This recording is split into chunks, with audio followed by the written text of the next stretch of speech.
All right, here we go. We're Episode live. 3, man. Episode 3. Oh, man. I'm excited, but I feel more nervous for some reason.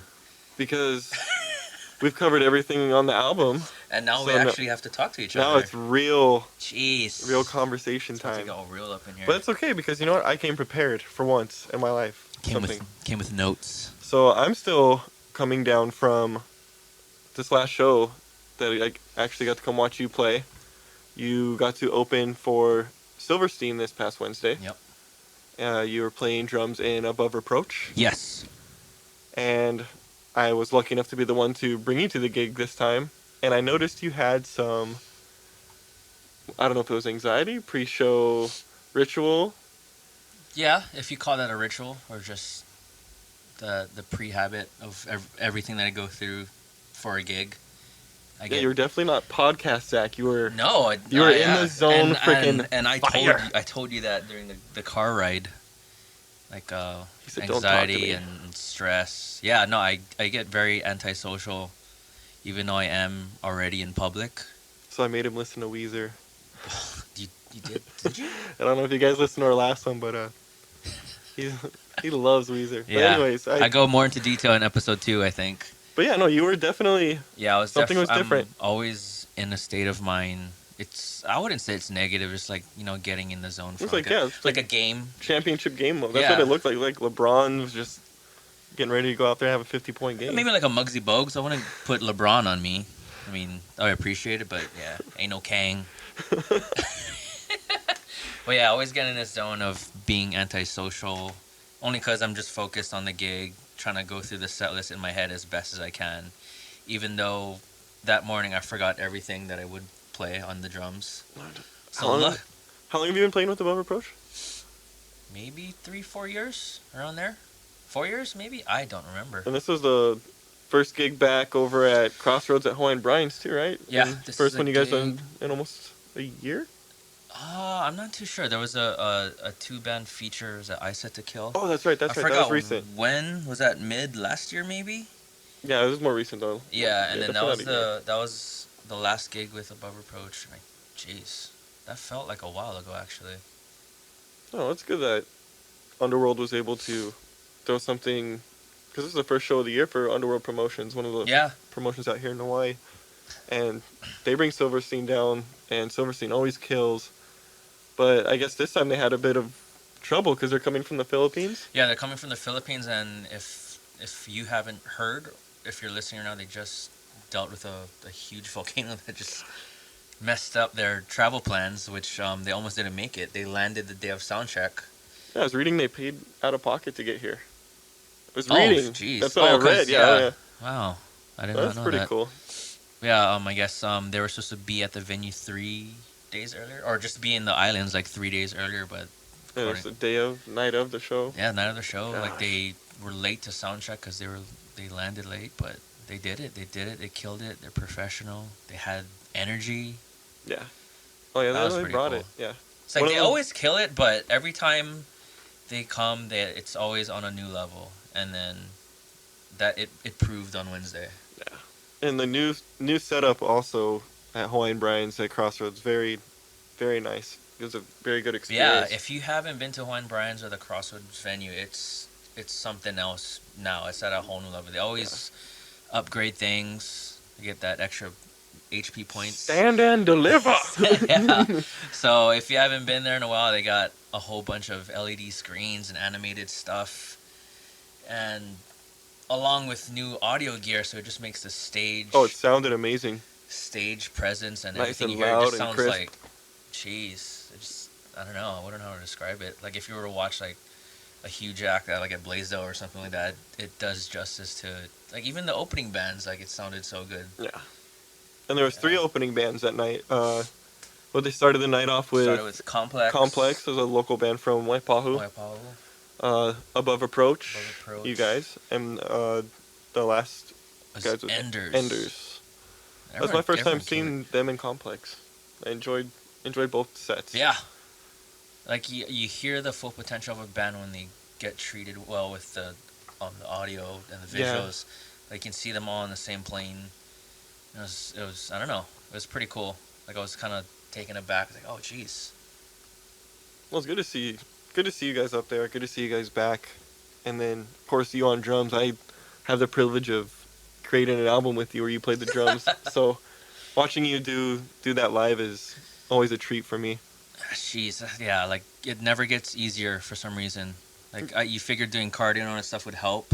I mean, I think it did ever since I started to try and run again, but I'm still dying. I think I just go too hard like the first song in. I don't pace myself like I'm doing a marathon or whatever. You look like you're having fun.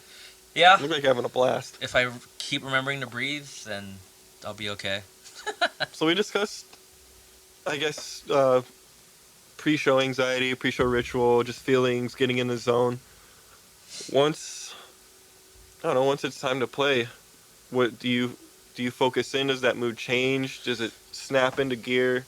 Well, what's the difference between right before you play and then when you start? In my experience, it's an opening band isn't always fortunate to get a sound check all the time, and it's nobody's fault. It's just the way that it is, depending on. But we were fortunate to get a sound check in that day, and I think once we get a sound check, and it's kind of almost like a practice warm up with the band, and then we got the feel of how everything's gonna sound and feel on stage, and once it's a warm up for me. I almost kind of play like I'm playing the show already, like just to go through the motions. And once that sound check is over, then I'm back. Back in. Like I'll start talking to everybody and like, oh, okay. Like maybe I should, like, all the stress is gone just because I got that warm up. Yeah, and it helps. And how are you in that when you guys first walk up on stage to play and you look out and you see everybody? Does any anxiety come back, or are you ready? At that point, you're ready, game on. I don't know if it's a bad thing, but I never really pay attention. Like, I'll go back into the game face, game zone mode, but it's not as anxious or stressed out. Just, run through the set, how the first two songs are going to blend in. Because for, like, Above Reproach, they always want to do, like, just 3 songs straight in.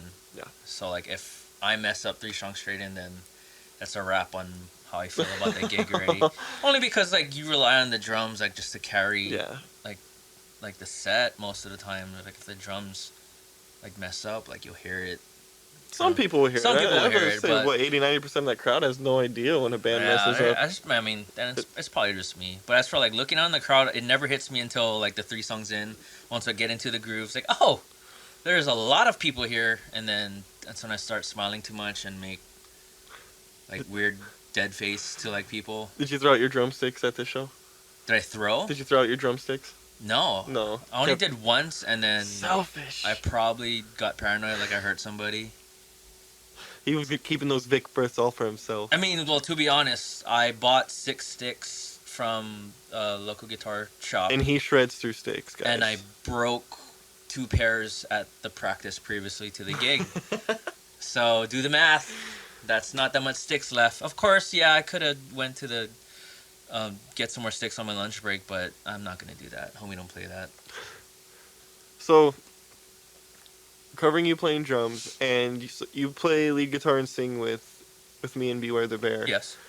And beforehand, you played lead guitar and were also lead singer of a previous band. Yes, Any Given Chance. And then even through your pop punk musical stuff, also lead singing with. Yeah, I mean. But more rhythm guitars, right? For the live aspect. Either way, between drumming and singing, and is there a difference of how you approach the gigs before, during, and after, as like being a drummer as opposed to singing and playing guitar? It's always the same stress level, always the same method of just thinking about what's going to happen, what I'm going to play first and last and stuff like that. It's always the same. What is that regimen that goes on in my brain and stuff like that? Do you put in much thought to what you're going to say on stage before? Is that usually pretty organic? Not necessarily, only because for the most part, I'm never the center of attention or the front person. I mean, as for Beware the Bear, like, you're obviously front and center, so you're taking lead, and I'll just, like, add in 2 cents here and there, and then if we flow way too much, then it'll just be me and you talking all night, which isn't a bad thing, but it's fun. It is, man. I'm ready to hop back up there. Yeah, I mean, coming back to the gig, we had a little last minute treat that Above Reproach threw at you. Oh yeah, that was it's unexpected. Explain that. Like, go ahead. Like, for the people so, that didn't get to see the magicalness. So I showed up to the gig. Like I said, Zach was with me. They were sound checking, and they just finished. And they came out, and the singer Seth asked me, "Hey, do you know the lyrics to My Own Worst Enemy by Lit?" And I had to think really quick on my feet. I may have lied a little bit and said yes, but yes, I do. Anything but the chorus? But they asked if I'd be interested in hopping on stage with them and doing it. And I haven't been on stage in almost a year, so I was nervous. Everything in me was like, no, no, no, no. Yeah. But then, once you get up there, I look at Seth, and then I look at you, and you give me the. It's like, Daddy's back. But that was fun. So I think it was like 3 or 4 songs in. Yeah. Seth gave me a call up there, and yeah, got to sing. That was fun. Yeah. So when you got offered that that part to lead sing, did like how you were asking me about the pre-show jitters and gigs? You saw me, man. I shut up fast.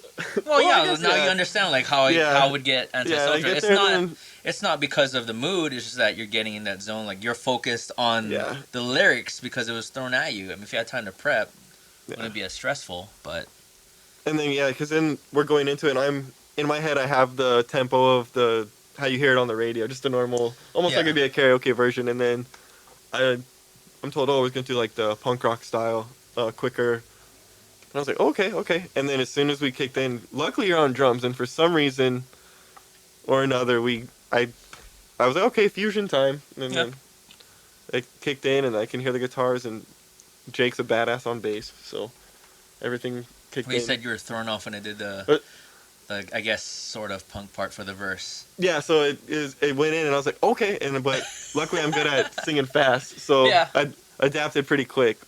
But yeah, I was thrown off by that, and then when it kicked in, I was like, okay, and then we started to sound pretty good, and it was cool. We watched the crowd for 2.5 minutes. They get into it, and it was very cool because, like I said, that's the new stage, new setup, and me, as soon as I saw there's a nice little box right in front of the stage, and I saw that bugger and was like, that's free real estate, baby. Oh, right. That whole... I think they're subs, but yeah. It's like it's just I think, I'm not... Was I not supposed to stand on those? No, people do. Oh, okay. Yeah, I mean, rock stars do, and you did it. And like the lead singer of Silverstein, like, I was like, oh, I'm going to do that too. So he did that too. Like, you're just breaking down barriers. Oh, God. But that was cool to see. Like, you just see everything just melt away from that stress when you came on stage. You're a bit tense. Yeah, I felt the rust. Yeah, and it was quick. Like, got the words in your head, and then turned around, and then boom. And there's a couple. Let's share some inside jokes that happened. Some inside jokes. Okay, so. You want me to? Oh yeah, we'll let you. Yeah. Okay, let's hear your perspective of this. Okay, so I'm on the drums. So as a drummer, you kind of take the back seat and you just kind of see everything. The band. He's able to multitask and play and notice everything apparently. and then see the crowd. So, of course, with a lead singer, he's always going to be in front of the drummer. So with Justin coming on stage, I see him all walking all little, shoulders tight and stuff like that. I don't know how to punk rock. So he walks on. You look. It's my first time. You look nervous as shit. Yeah, I mean, pretty much. Like if that was your first gig, that would have been almost as close. You come on, song is and then the verse is almost coming up, and then from facing the crowd at the beginning, you sort of like sneakily turn towards me, and I figure we'll have like an eye contact moment, fist bump, good luck, bro. But no, this guy made no eye contact with me whatsoever. He's just looking down. So I'm okay. He's doing like the Triple H Goldberg thing, really, just waiting for the fireworks to the nose. And then I'm just figuring you're getting the zone. Then I look, I kind of just prop myself up, and I see behind the rack tom, I see Justin looking at his phone. I was like, oh, is it an emergency or what? I was like, no. And it clicked to me. He's like, oh, this fool is looking up lyrics right now. But he wasn't. You weren't looking at the whole. You just needed like the first three. The flow. There was the first sentence of the second verse that I wasn't sure how it started, so I just had to reread it real quick and get it in my head. Yeah. And and then you were back. You were back. You clicked the phone right before like you started, and then I think it's like as I'm hitting the first verse, I'm like, there's nothing. I'm just it's going in my pocket. Turned around like like a magician. That was cool though, like how you went from like just like super scared, not really scared, but you just like, oh my god, shit, I might not sound. And then once the phone went away, you turned around and then performing Justin came back. Turn it on real quick. Yeah, you turned it on quick. Took me a second though. I'm not gonna lie. It did. I'm not gonna say I fell out of shape like physically, but it's like the rusty thing. It's like a ring rust or stage rust. Rust, yeah. But you broke out of that real quick. And then you went straight for the crowd, and they were all feeling it. Now that was pretty cool. That's always, it's always been kind of my goal too, though. Is like just getting the crowd. Oh yeah. Breaking down that barrier, getting. Yeah, because you see bands that you like, and that's what. It's how I want to feel. Or exactly. Or how we've talked about many times how we like to feel when we're watching live music. You like engaging with. Remember who you are, Justin. Remember.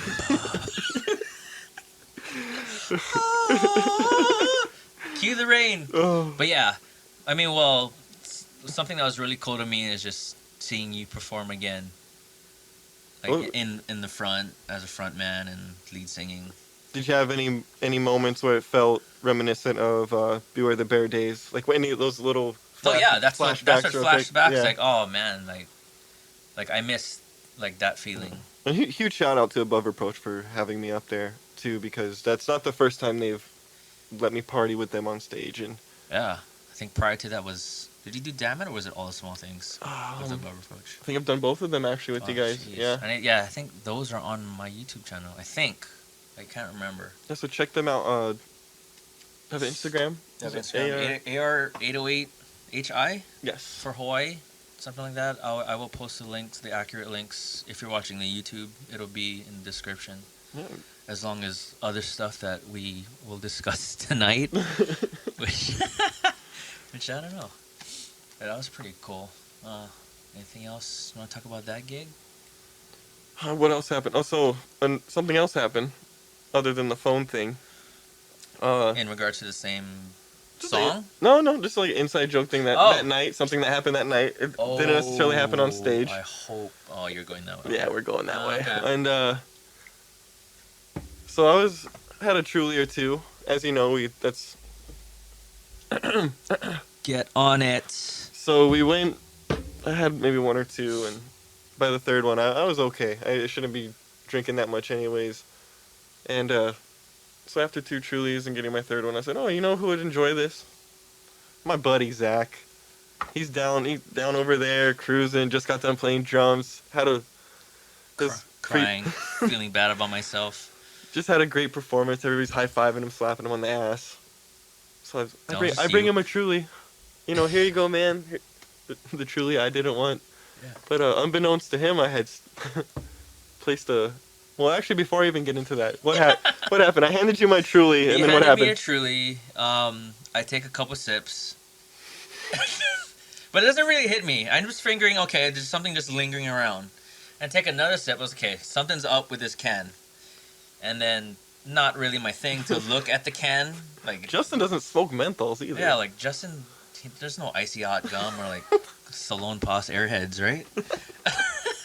So I start to take another sip of my Truly, and then I look down, still with this menthol-y thing all up in my nasal cavities, and I look down at the can. There's this nice chunk of gum, like freshly chewed gum, underneath the tab. Like the tab was using itself as like a paperweight for the gum. And the best part was, I would even say you noticed it at first. I didn't. It was a while. You looked over at me and were like, "Did you have ice? Were you?" Well, because I was holding it like this. Oh, so you're like, and you're like, "Did you have Icy Hot, or are you eating?" Because like, when you hand it to me like this, I'll just do it like this. I'm not gonna just rub your hand. Like, thanks, bro.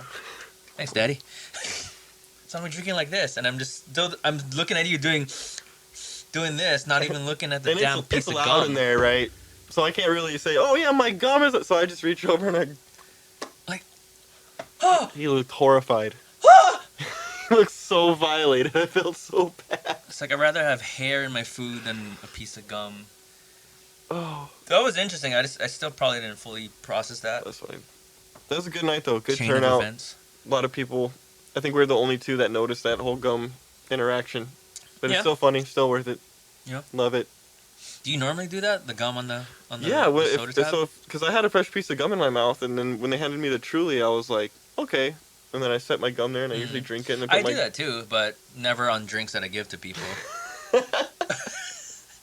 So you might want to take note of that. I was coming down. I was just on stage for the first time. Yeah, that was like super rocks. I was like, here's a drink, but take my gum. Like, shit. At least I wasn't grabbing other people's picks and throwing them out, which I have a tendency to do apparently. Grabbing others' picks and yeah. I know. Like dick pics. Oh boy. So that was a good night, and then so after. Any post-show anxiety? Post-show stress or? Well, after a gig, I'll get antisocial mode again, only because I'm coming down from that adrenaline and all that stuff. So I'm just trying to like not pass out, and yeah. I usually take 10 to 15 minutes and just like sit back stage or on the side or something like that, just to catch my breath and cool down and all that stuff. But it's not as long or as crazy as if I'm prepping for the gig and stuff like that. How are you the day after? Like once you're home after you've slept, is there any recovery in the morning? Any soreness, or is there anything you deal with like that, or is it all just only because I've gotten back to the habit of like taking vitamins and like drinking certain bougie teas and not feeling dehydrated and gross the next day. But I did feel like super tired, and there's nothing really to bypass that unless you're tanking energy drinks all day. Yeah. But in all fairness, we came home really late. And it was a Wednesday night. And it was a Wednesday night. Came from work. Yeah. So I mean, other than feeling super tired at work, I didn't feel too bad. That's good. Yeah. What's next? Well, some other stuff like after the gig, which I thought was cool. Like we actually talked to friends in person about our album, or we got feedback from people. Yeah, that's right. Physically, or just random chat, and they'll just bring it up unexpected. Like we weren't expecting nothing. Yeah.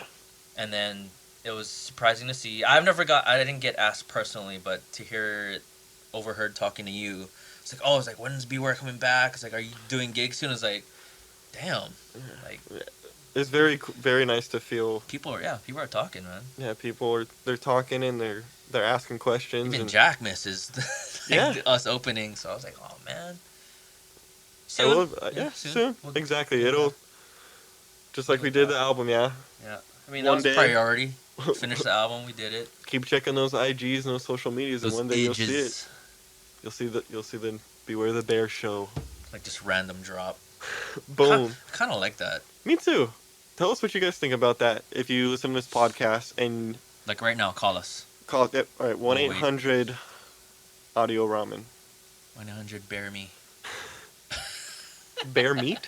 Bear, huh? Ooh. Bear. Ooh. Maybe not that one. You might get a different.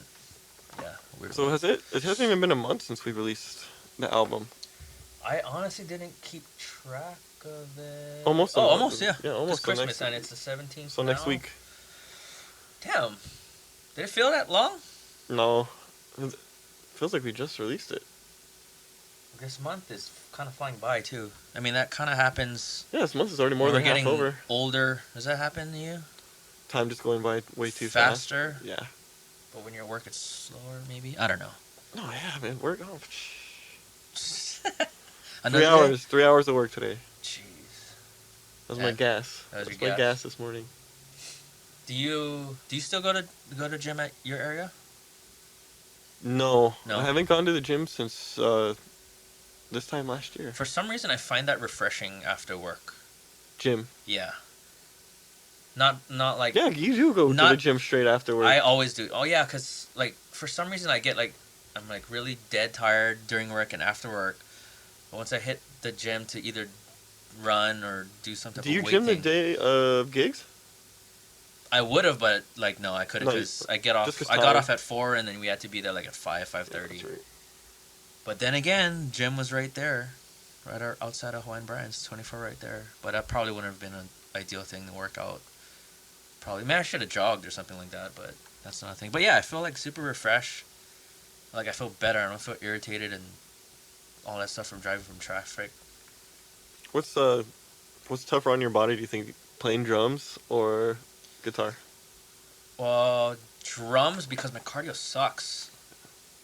It's like I can't figure it out. Like, well, I always see drummers' legs cramping. It's always leg cramp. I remember Michael's legs cramping. I remember Dre in Complex talking about his knees. They're actually they double bass play. Oh, like I just throw in here and there. Like if I can find a section to throw it in, so it's not really that, yeah. And Michael and Dre from Complex, they know what techniques from like growing up with like drummers and watching them. Like I don't like playing drums for them this long. I've never looked up videos on like proper technique, which I should have, but like I don't know. Like I don't want to go down that rabbit hole and just get lost and just be a drummer. Well, drums I feel like is the most expensive instrument of the basic three. Like yeah, like setting up, it's a whole different ball game. But lucky enough that the venue provides like 90% of the kit, so that helps a lot. And thank you to Jared from Enders, by the way. Like we had like discussed during sound check, like, oh, why don't I just use my stuff since you're before me? I was like, but like all of his stuff is like top notch stuff, and like all mine are like Amazon Today deals. Hey, see, and that's another thing too about your local scene. It's always cool when local bands work together. That always happens at every show. Something last minute always happens. An amp goes out, or because even during the show, I think one of the bands had a problem with their amp. And within 10 minutes it was switched out, and they were playing again. But like it's very cool to see, and happens in the local music community more often than not. It's always heartwarming to see. Yeah, definitely. Like, oh man, that's cool. Because a lot of the times the mainland bands, they get there first, they sound check first, and they don't want to mess with any other stuff or any other sound. Yeah, it's usually like a unwritten rule to like you don't touch the main act stuff. I'm like, get it. So well, especially if they're flying in from the Philippines, not sleeping, volcanoes. They killed it. They played, I think, from what I heard, 2 new songs, Silverstein. And that was some next level stuff from them, I thought. Yeah, no, I remember we actually had that moment. We looked at each other and we're like, hey, that's pretty good. That's really good. Like, I gotta actually, on the ride home, I'm gonna check that out and listen to. Because an album is coming out soon, or is it out already? I think it's out. And they just announced a tour with 4 Years Strong. Shit. Yeah, 4 Years Strong. 4 Years Strong. Just released like you gave me a heads up of like a new single that came out. Yeah. And then the next day I remembered, and then I watched the music video. And I was like, oh wow. Like they still kept their same vibe, but it's still a different from that last EP from what I remember. And it's their first album in 5 years. That's 5 years? Yeah. Shit. So when we were doing At the Bar in 2014, right before we released it, they dropped that Go EP? Down in History EP. And that was prior to this one? Wow. For some reason I thought something else came out already. And if it wasn't that EP, it was the album before. Then the EP was kind of a tweener. But yeah, that was like their thing right now. They're saying 5 years since their last. Jeez. So it does take bands that long to make albums. Yeah. But then again, they were touring and had families. Hey. And all that stuff. Sorry I took long mixing this stuff. Yeah, another thing I wanted to bring up was like, what was that 4 Years Strong? I saw the video. Oh yeah, they have 2 songs on Spotify I've seen right now. I didn't get a chance to hear the other one. I'm sure it's great. But yeah, you said they're touring with Silverstein? Yeah. It's like that would have been so sick if they... That's what I'm saying. Like, I'm hoping Silverstein goes over there, tells them, like, hey, you guys gotta check out Hawaii. Wink, wink, Underworld. Come to Hawaii, bands. I'm telling you, people, He'll get it. I think so. He'll get it. And that's the Beware the Bear comeback gig? Oh, that would be lovely. Are we just throwing it? We're just gonna throw it out there? Just gonna neck deep it right now? Dear Universe. Dear Universe. You've helped us before. You're welcome. You're welcome. You're welcome. Nice couch. But yeah, what did I say? I started off with getting feedback about the album. Oh yeah, like physically, yeah. Like so going there, what did you get?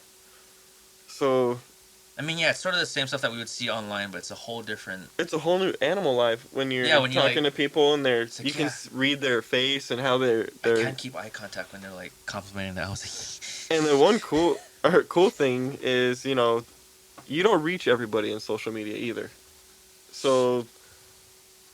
Just reach anybody? No, reach everybody. Oh, everybody. Yeah, you don't reach everybody on social media. So I met a couple new people, some new fans, new friends, and again, it helps when I'm pulled up on stage and Above Reproach gives the shout out for Beware the Bear and lets everyone know. Because the minute I hop off, I got people asking me about it, and then people that have heard Beware the Bear but had no idea we released an album because they don't have social media or they delete their stuff, and then. Like we touched on in other podcasts, I've seen the younger crowds that used to come out a little bit older now, and then bringing their friends. Yeah. So that's weird to see, like all. Yeah, because they were kids when we started, and just kind of seemed like. Yeah. Dude, you got like a 5 o'clock shadow thing going on right now. Specifically, Darren. Yeah, him. The bassist of Complex. Yeah, I was like, dude, you're like a man now. He's bigger than me. I knew that. Jeez, your jawline, like, jeez. Damn. Rad bass too, by the way. Nice bass, Darren. That was cool. I was like, what? It's like if he had a signature bass, that would be his signature bass. That's it. Yeah, because he rips. That natural wood body. So we covered the show, covered how you're feeling playing it. Feedback from the album, like I said, just people that I've never. I think the best part was meeting people that haven't heard about it and then telling them and then watching them, hey, I'm gonna go right now. And then there's actually a guy that just downloaded our album for the first time this morning, and he listened to it, and then he's loving Milo and Otis and Legendary. He said are his two favorites. So you always get thrown off by the Milo and Otis thing. Yeah, I mean, it's a good song. It's like out of everything, like wow, it's a good song. But yeah, people they're like interesting. They are relating to those lyrics for whatever reason. Good. So there must be a common feeling. I think adding on to that, Max, drummer from 8250. Yes. He's not a social media person, so and I haven't seen him since 8250 hasn't been playing in a while. Yeah. Took break from the holidays. And then I guess I texted him that morning, and then he asked me about when's you guys' album done and stuff like that, and then I guess he took it to the next step of looking it up on Spotify. I'm like, when the fuck did this come out, dude? It's like, Christmas. I was like, what? And then he was getting ready to I guess stream it. I was like, oh, do you want the the one we send it to you through iTunes, or are you just gonna Spotify it? And he was like, both. I was like, fine. So I sent him the album, and he said he was kind of like taken back by it in a good way. I also got some very nice feedback from Blaine, Osoyami. Osoyami Blaine. Yeah, so follow his restaurant, Osoyami 808. Bar lounge, yeah, Osoyami. It's a good arcades over there too. Yeah, I like arcade tournaments there still, right? Yeah, and they work with Hawaiian Brian's and studio and all that, and throw shows and all kinds of cool stuff. But he had some nice stuff to say. He really enjoyed the album. Wow, it's funny too because I would never know who did. Yeah, and it's really cool to get compliments from them because he's also a local musician, right? Shipwrecks, correct? And other Shipwrecks, and then when I first started in the scene, he was in Supersonic Space Monkeys. Oh wow! Yeah, and a little thing about Blaine too, he was the very first promoter that I worked with, starting in the music scene, where he gave our old band Any Give a Chance their first gigs for ever.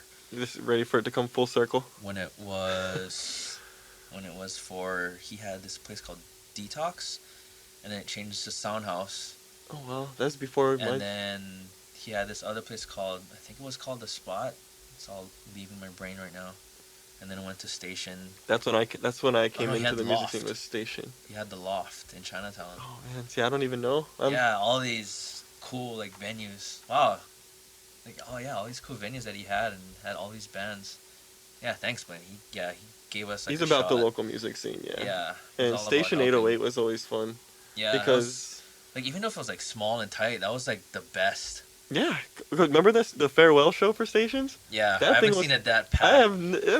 That was so fun. Like, you're stepping on my wires, bro. Yeah, you're too close, man. You're too close. It's very cool to be part of something like that. Yeah, and like a bunch of those people that weren't there, they didn't know us, but they stayed. Like when we started playing, they just started vibing on it. It's like, oh shit. And cool story about that actually. So you played those Station 808, and then all the other places you were saying. This is way before we met. Yeah. And then we met at stations, correct? We met in the back of the bar. At the back of the bar. When we saw our bands happen. And it's super funny, yeah, because we opened for you guys the first time, I believe. For Any Given Chance. The first time. You guys in Completely Insane? You probably know the details of that more than me. Was it that? I think it was a completely Insane. And because that was their gig and they were just.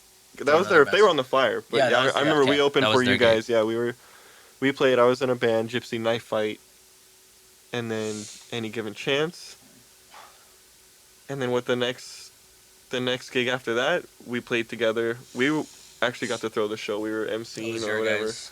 Was that a release thing? We just did like that 3-song EP thing, so that was and it was kind of like just like getting it out there. And you guys were nice enough to agree to play with us that night because we were looking for good openers, man. And you guys are, I mean, what we considered the best. And Any Given Chance was playing with that gig. Like I went up to the drummer Herbie. And then introduced myself to him. I don't know. For some reason, I was very social that night, and that's not really me. And then for some reason, like, universe told me to talk to you guys, but you thought I was just being a dick for some reason. Good job. I didn't trust many people back then. I don't blame you. Like, I would have been the same, being antisocial like I am. But Herbie was just like a genuine guy because a thing in like the local scene, like if you're playing after, he was great at networking. Yeah. Well, not even that. Like going up to him, like we local band, just kind of like. And you guys hit it off though, you and Herbie. He wasn't standoffish. Like he was very genuine that someone like came up and like appreciated like the art and like passion he did playing. I miss that guy. Me too, Herbie. If you're listening, we miss you, man. Yes. So, come back. Come back. But yeah.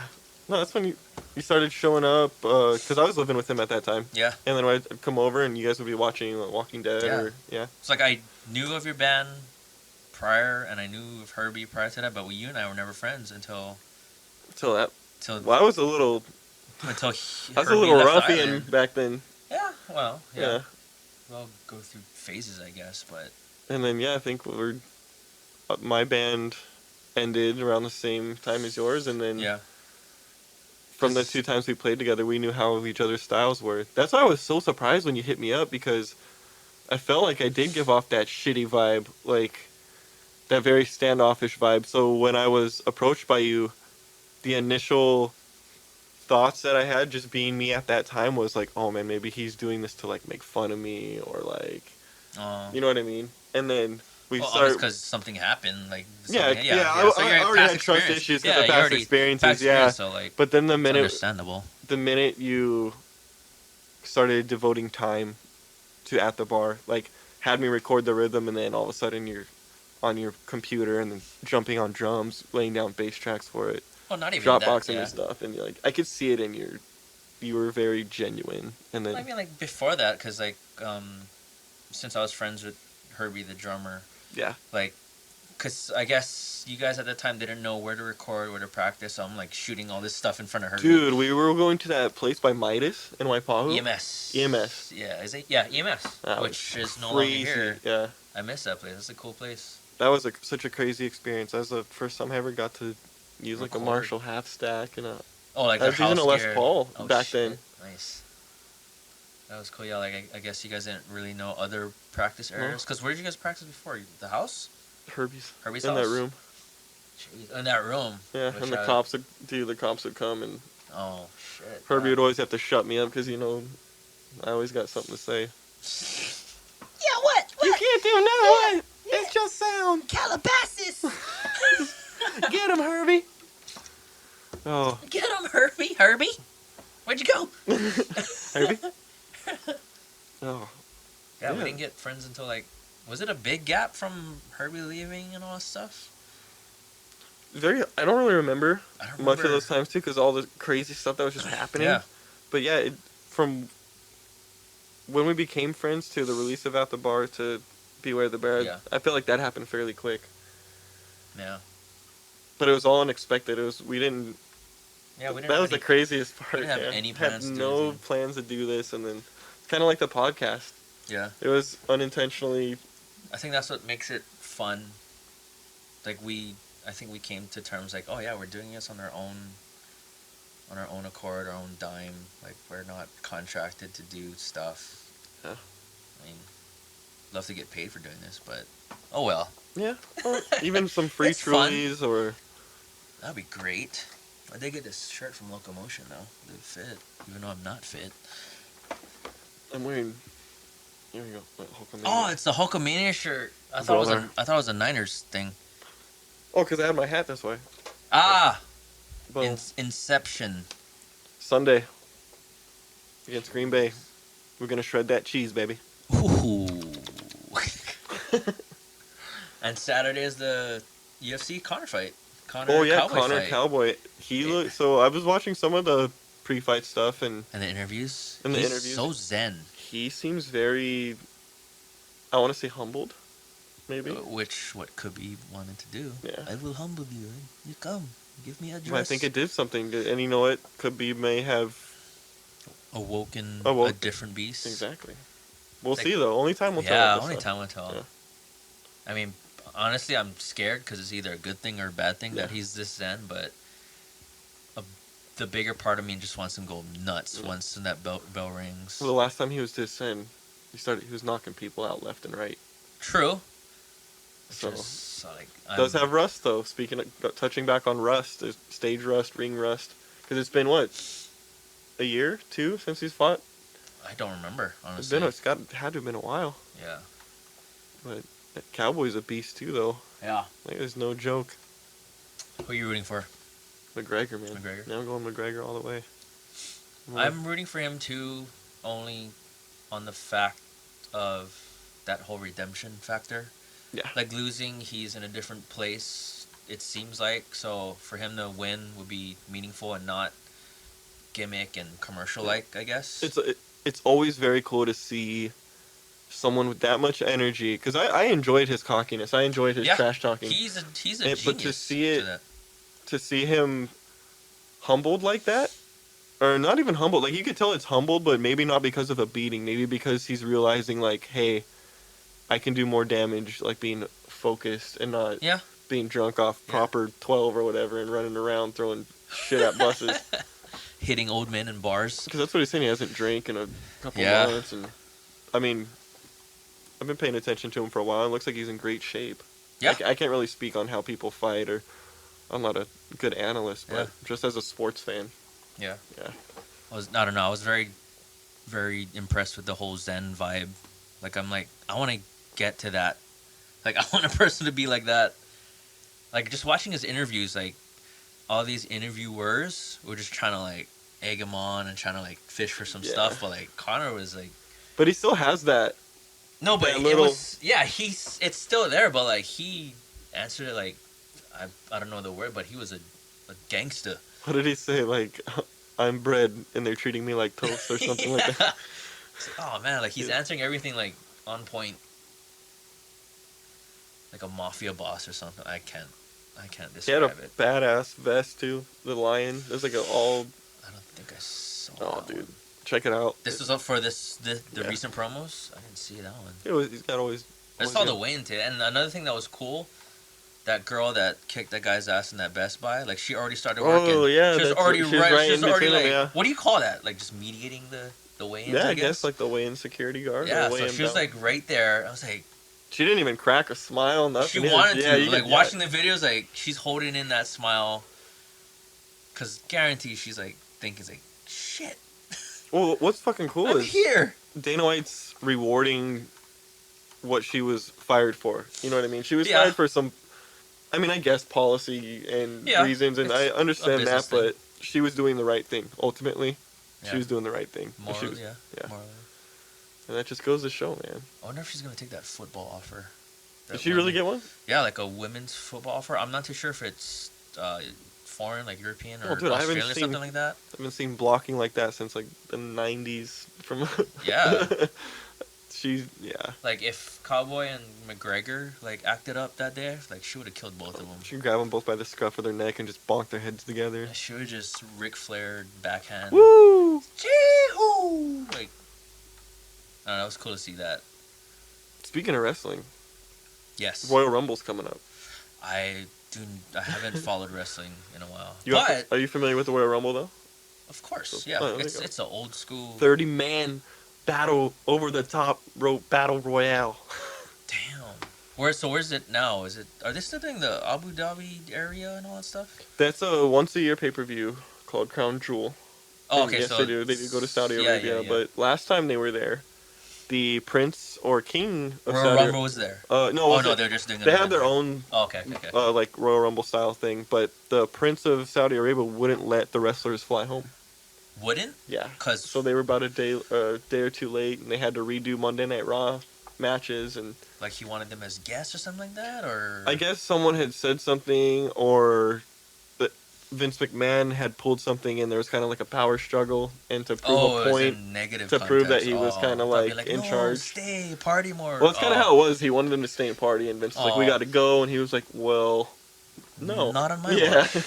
Oh shit. Billionaires. Yeah. Yeah. Who knows? I wouldn't know yet until we get the ASCAP checks. Freaking .031 per song stream. Thanks, Spotify. Love you too. God. Spotify. Spotify. I love that picture. I don't know why. I don't know how I came up with that photo. Yeah, look up that judo photo on our Instagram. It's hilarious. Yeah, back to wrestling. Well, I don't hate wrestling. I just haven't followed it.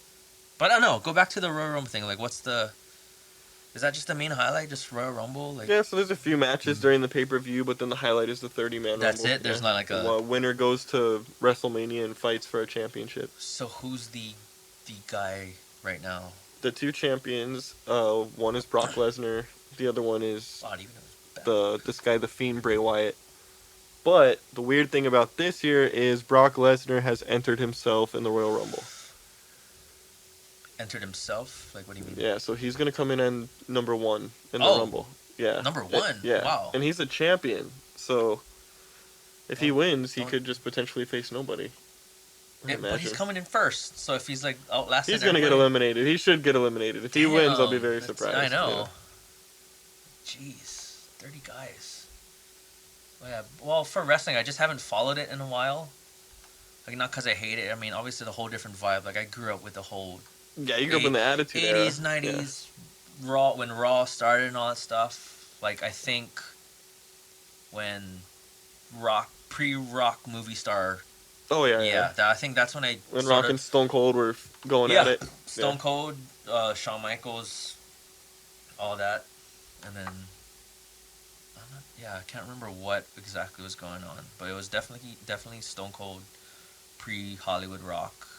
If you go far back on his Instagram, you can find some cool Ultimate Warrior montage videos. That was fun. Shot in Dole County parking lot. Oh, that was my guy. Yeah, Ultimate Warrior was my guy. Yeah. Yeah. It's like I don't know what it was. Maybe like that was like, oh yeah. Well, I always had like this thing with the wrestlers with makeup, like Legion of Doom and all this. The Sting? Did you like Sting? That was my Ultimate Warrior at WCW. And then when he went through that whole crow phase. Oh yeah. I was like, oh shit. I remember that the debut of his crow phase too. He was just up on the rafters. He had a vulture. Yeah, and staring he was down just at watching NWO. Yeah. And then the televised cast ended. I'm like, what was that? Dude. Yeah, I think I just missed that with wrestling now because they don't do that kind of stuff anymore. Yeah, it's very like that. Yeah, no, it's very like, for lack of a better word, like processed and. I don't know. Compacted and spoon-fed, very I appreciate the dense. sport, but it's just a whole different aspect. But, to be fair to wrestling as well, I still watch random videos of, like, the old stars and some of the new. And, and I came across, what what is it? I don't know if it's called like underground luchador wrestling, like Oh Rey yeah, Mysterio and Lucha Underground. yeah, Yeah. And then the last one I randomly came across was Rey Mysterio was fighting. I don't know what his name in that league is, but it's Ricochet. Oh, Ricochet. Yeah. Oh, and dude. then I watched that. I was like, "Fuck, these guys are badass." Yeah. So Ricochet is in WWE now, and he's. Oh, so he didn't go from WWE to that, or is this, No. or did I watch an old fight? I think something old. That's why something shit. old. And now Ricochet is in WWE, and it was so funny because he's been wrestling forever. Yeah. Just made it to WWE, and then got voted, like breakout star of the year. And when he got the award, he was like, "I've been doing this longer than most of the." Yeah. I mean, I'm pretty sure like but a just bunch because of other guys too. It's but yeah, is that televised at Lucha or is that on special cable channels? programming? So it's the Ray. Because I watched a couple. El Rey Network or something. Pretty cool. Like yeah, Lucha Underground was pretty theatrical. So that's not anymore. I'm not sure if they're still shooting it, but it was. They might be. Jeez, A lot of those wrestlers are super old. Because now there's the new league, AEW. So now it's AEW, and they're doing Wednesday Night Wars with they're WWE. Giving WWE rubs. Yeah. Right. Yeah. Almost a million viewers every week now. Jeez. It's pretty crazy. That's cool. Because I like that Luchador one. It's filmed very differently. It's shot like a soap opera. Yes, it's shot very cinematic. Yeah. But I mean, it doesn't look like corny scripted, and then it's a more intimate audience. Yeah. Like if you're watching like that old and it's vicious. Like that Street Fighter movie, like when Vega and Rey was fighting, it's like that tight crowd. When Blanca comes out, so like that ain't Blanca. That ain't him. He's got like a receding orange hairline. Like, what is happening? That ain't Dawson. Blanca, is he sick? That's a meth head from Kalihi. Is he on dialysis? I can make that joke. Just so we're clear. Oh, you're talking about Blanca or Dawson? Because Dawson looked pretty ill too. Yeah, what? Isn't that the guy from Indiana Jones? That he's in freaking the Temple of Doom. He's in the beginning, and he kind of racist on us. Is it? I swear it was him. Yeah, I don't know. Yeah. Probably. Golly shadidi. Hum nom shibai. Hum nom shibai. Hum nom shibai. Indy, cover your heart. Sorry. Oh, man. Oh. I'm glad those are still Netflix. That would have been a great sound clip for Sad For. Cover your heart. Tell me what you're sad for. That's okay. We'll do like a deluxe release. I'll remix the stuff again. Yes. And then we'll add in like 2 acoustic tracks. Forever and Forever Redux. Forever and Forever. And then like 3 bonus tracks, like 2 acoustic. And oh, you know what question? No.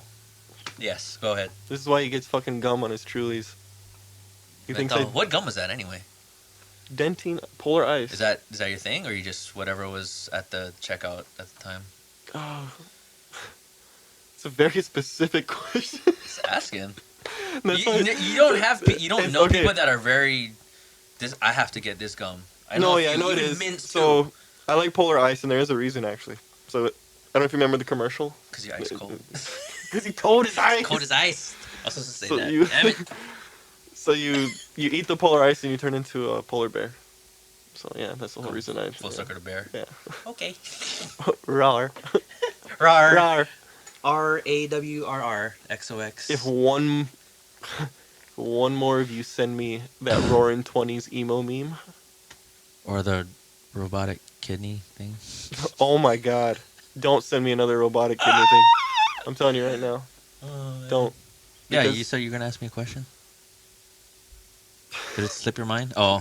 What was I going to ask you? You started talking about the robotic kidney, now I'm just mad. No. I just started about gum, shit. Wow. You went with the don't send me stuff. Look at him. He's making fun of me. You went on a post around like, don't send me this robotic kidney. It's false news. It's fake news. Look at it. Now he's turning on the AC. Don't even let me speak now. It's getting hot now. Shit. Damn, Justin's getting What was I going to ask? Okay, so what were we hitting? We were hitting something. Oh, yeah, that's right. I remember. Okay. Oh, no. So I did get asked a few times. People are asking Beware the Bear merch. Yeah. So I need you guys to seriously give us some feedback. What kind of merch are you looking for? You're looking for stickers. You guys looking for T-shirts, beanies, coasters, pens, fingerless gloves, diapers, fingerless gloves. I'll do it. We could do it. Fingerless gloves. You'll crochet them yourself. Made from real fake bear fur. Made from real fake bear fur. Faux fur. Forever and faux fur. Oh shit. FAUX. Oh god. So yeah, so distracted by the Roaring 20s thing. Okay, let's bring you back to the merch. Like something happened, or? Oh yeah, no. So I came up and people were asking, yeah, we want shirts and stickers. We want to put it on our stuff and promote and. Which I do have stickers now. Which was a segue into this. Yeah. Which I don't know where the bag is, but it's some here. You wanna? I'll just step off for a bit. Can you? Okay, we're gonna keep the traffic flowing. We're gonna go solo. We're gonna try to. Navigate this ship without sinking it. So Zach surprised me today, actually, with this. Before I even mentioned this whole merch spiel. Fucking dick. What? So he sent me a text, and all of a sudden, there's stickers on screen. Another thing he does without asking me. Light's fucking it up a bit, but yeah. Very cool though. Small little limited edition stickers with the album cover. Oh yeah, you haven't seen it in person. I haven't. No, this is the first time. You're welcome. Oh wow. These are nice. Yeah, it's very UV coated, velvety. Pretty much the album cover without the Forever and Forever. You know what's funny is we may have found a name for this bear. So his name is Clarence. So someone was at the corduroy book. Like, yeah. What? No, what? So, what are you talking about? I don't even know who that is, Corduroy. Oh. So I was thinking about naming him Corduroy. Corduroy? You know, Corduroy? Like, yeah. I don't know. Want to give it another shot? No. Wow. Oh, you're like so proud of that one. Corduroy. You've done better, Justin. I guess. We originally called the stuff Gatorade. God damn it. Did we ever talk about designing the concept? Album cover? I mean, it's not a full design, but like, did we have this initially? Because we kind of joked about this, but did we ever talk about it on podcast or anything like that? No, I don't think we covered it on a podcast, no. Maybe briefly episode 1, but yeah. Like, if you haven't grown up with Corduroy, you haven't really lived your life. Yeah, so anyone that's older and listening to this album, hopefully this was some nostalgia for you. Yeah. I mean, of course, due to design restrictions, you had to change it up a bit, so we changed the overalls, and then we put in a tone knob. Although, if the author does decide to sue us, that letter of... Damn. Was it the cease and desist letter will be going on our wall. Deceased, yeah. Oh, yeah, along with... Deceased letter, deceased. You just said! I'm gonna, yeah, he's gonna deceased. He's gonna play it back and rub that in my... Like, I'm just gonna send that clip to you. I'm gonna say the messed up words and blame Zach. Yeah. So I don't know if you noticed. I never mentioned to you, but do you notice it has gauged ears and yes, you know what? I did notice that, okay, that they were shaded in there. Yeah. I did notice. I didn't notice it the first time, but I did. Yeah, so the gauged ears is you and the lip ring is me. Boom. We're one. Corduroy. Stop. Is it quarter? Are you saying corduroy? Corduroy. Oh. Okay. Like a guy named Roy who just asks for quarters all the time. Usually hangs out in front of Crossroads. Damn. What? If you're gonna ask for money, hang out in front of the ATM like a normal guy. Can he has no ID to get in? Damn it, Roy. In your quarters. Did you actually wear corduroys? I did. Nerd. I did. Because I used to skate back in the day. No, I'm just kidding. Zoinks! I think definitely elementary school, and then it had like a brief period of it coming back in high school. God. And I was just in Jenko's and Yokiro Taco Bell t-shirt. Yeah, I had Jenko's too. Pipes, remember those? Lee pipes. I wasn't a skater, but I was definitely a rollerblader.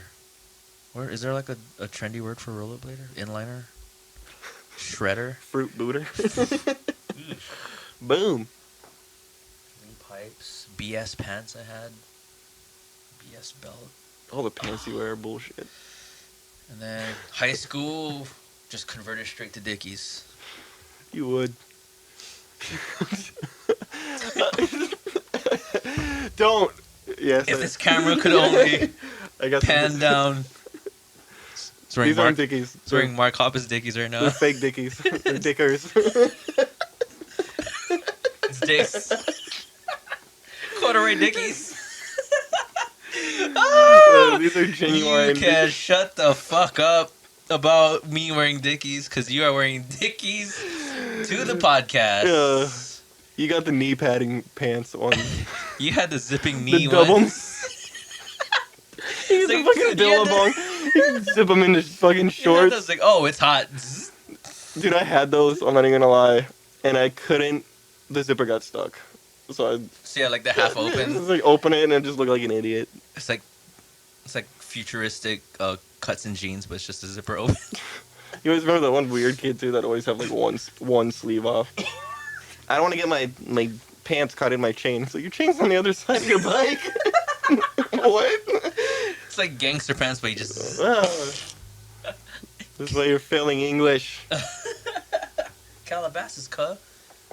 Oh man, wow, we are an hour deep already. Damn. Holy crap. We're in episode 3, man. I know. So it's gonna be a thing, apparently? I think so. I think we're doing pretty good. We just need to make sure to come with our stuff loaded.